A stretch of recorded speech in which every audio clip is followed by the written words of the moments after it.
আসসালামু আলাইকুম এভরিওয়ান, কেমন আছেন? আশা করি ভালো আছেন। আলহামদুলিল্লাহ আমিও ভালো আছি। আজ মুরগি রান্না করব। মুরগিটা কিভাবে রান্না করব আপনাদের সাথে শেয়ার করতেছি। কেটে কুটে নেই। ঢাকাতে থাকা মুশকিল, থাকতেও বাধ্য হয়ে ছেলেরা পড়ালেখা করে। মনে করেন সকালে এই বৃষ্টি আর বৃষ্টি তো থাকতেছে, এই কাপড় টুপুর ধুয়ে কেচে কেচে নিলাম।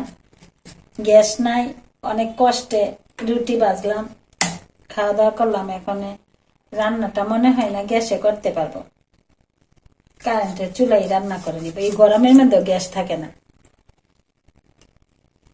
সরকার যে কি করে পাস করছে, জনগণ একটু শান্তি দিব, শান্তিও দেয় না। আমরার মতন মানুষেরা ঢাকা শহর ভাড়া থেকে কারেন্ট রান্না করে গ্যাসের বিল দিয়া কি পুষে, কিন্তু পেটে তো দিতে হয়, তার জন্য হ্যাঁ কারেন্টেই রান্না করবো।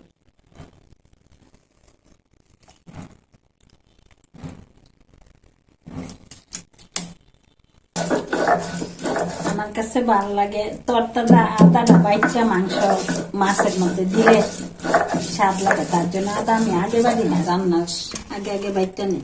রসুনটা অনেক সময় ব্লেন্ডার করি বা অনেক সময় বাইটটাও নেই। তো আদাটা বাচ্চা নেই, আদা আগে বাড়া থাকলে আমার কাছে ভালো লাগে না, তার জন্য তরতাজা বাইচা রান্না। আজকে মুরগিটা রান্না করবো তো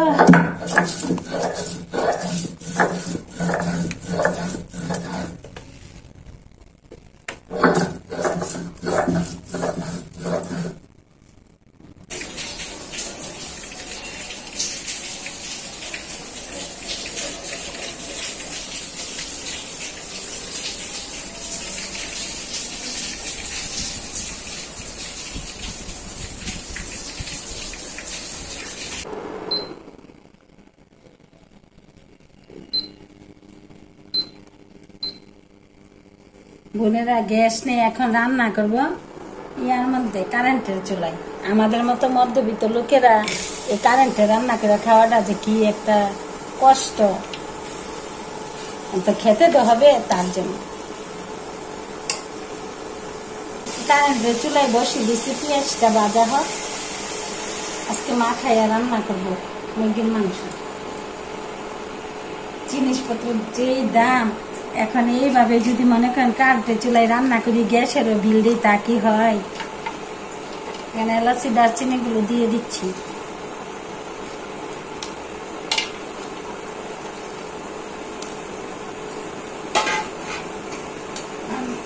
পেঁয়াজটা ভালো করে ভাজা হয়ে যায়, এখন মাংসটা মাখাইয়া নিচ্ছি।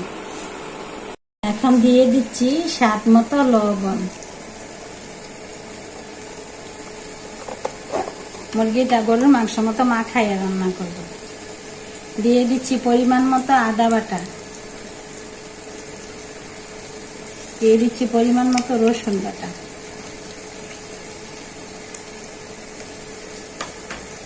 দিয়ে দিচ্ছি পরিমাণ মতন হলুদের গুঁড়া, দিয়ে দিচ্ছি পরিমাণ মতো মরিচের গুঁড়া, দিয়ে দিচ্ছি পরিমাণ মতো জিরার গুঁড়া, দিয়ে দিচ্ছি পরিমাণ মতো ধনিয়ার গুঁড়া। এখন হাতে মাখাই আনি।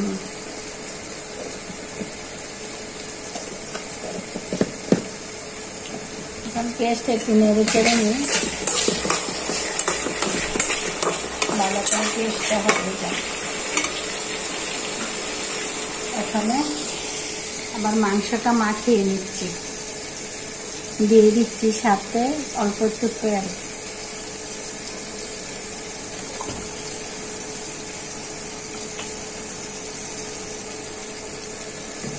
মুরগিটা বড়, তাই আজকে গরুর মাংস মতো মাখাইয়া রান্না করব। আর তরতাজা মুরগি এইভাবে মাখাইয়া রান্না করলে ভালো লাগে আমার কাছে, আবার আমার পরিবারের সকলেই পছন্দ করে এই রান্না।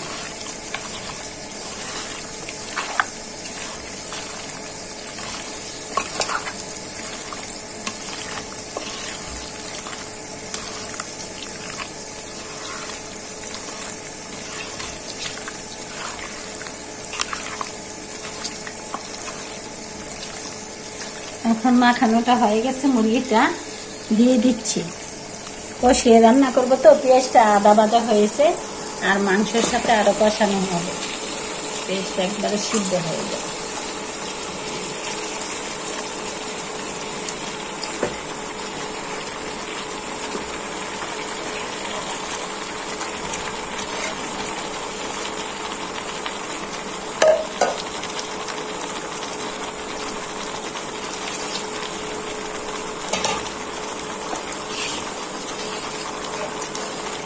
মশলাটা ধুয়ে একটু ঝোল দিয়ে দিচ্ছি।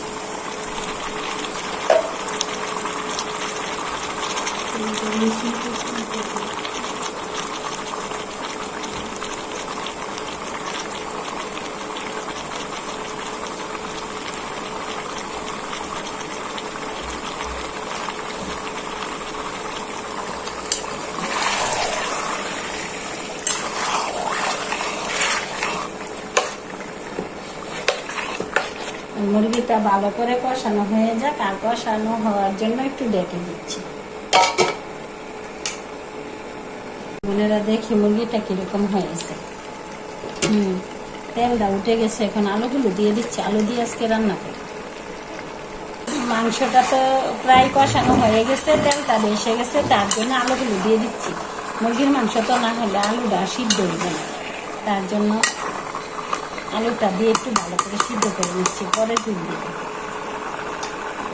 এখন রেখে দিচ্ছি সিদ্ধ হওয়ার জন্য। দেখি তো কিরকম হয়েছে। মাশাআল্লাহ মাশাআল্লাহ, অনেক সুন্দর হয়েছে কালারটা। ভালো করে আলুটা কষানোতে সিদ্ধ হয়ে গেছে। দেখি কিরকম হয়েছে আলুটা। সিদ্ধ হয়ে গেছে।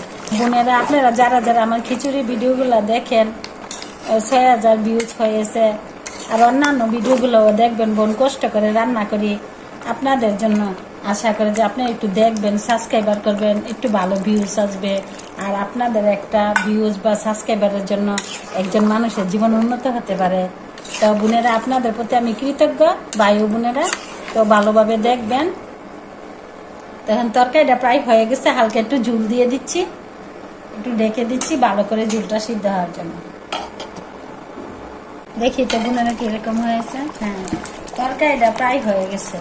তো বোনেরা, মুরগি তো এমনি তো বেশি একটা খাওয়া ভালো না। এখন কি করবো, আমিষ পূরণ করার জন্য আমরা তার গরুর মাংস খাইতে পারি না, মধ্যবিত্ত পরিবার, মুরগিটাই খাই। মাছ আরো যেই দাম বলাই যায় না। বড় মাছ তো দামই, ছোট মাছ আরো দাম। পছন্দনীয় কোনো মাছ খাওয়া যায় না, তার জন্য মাঝে মধ্যে মুরগিটা একটু রান্না করি।